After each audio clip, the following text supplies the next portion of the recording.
And I want to bring this guy up one more time is John Cominsky, because last year he was, at least the stud man for Aiden Hutchinson, and he did a lot of things. He at least didn't appear on the stat sheet, but he did a lot of things to set up other guys on this defensive line.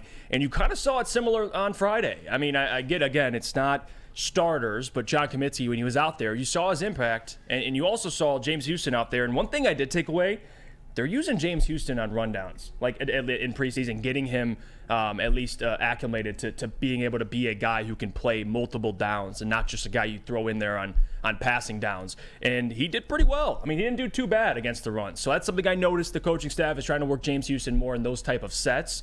And again, if you want James Houston to be a complete defensive end, that's the road right there. And he looked pretty good on Friday. Yeah, so shout out to James Houston. And that's the time to get the practice in the preseason, because as I've said before, I think James Houston is going to be a very, very good player, maybe even a great player, especially given where he was drafted, kind of like he was last year. But I want to see how he reacts to getting more snaps, to getting more run snaps, and see him become more of a complete defensive end, because we all know 8 sacks in 7 games is not sustainable. You have to be able to do more. I mean, if it was sustainable, we would be knitting his gold jacket right now. Right. And you mentioned John Cominsky. I know we're going to talk about him a little bit more when we talk about the defensive line of the Okwara brothers. But John Cominsky, you talk about the stuff that didn't show in the stat sheet last year, but he was still 3rd on the team in sacks with 4. And on games, it says that when you look at his stats, it says he played 14 games. But when you look at his game log, he put up stats in 12 of those games. In those 12 games last year,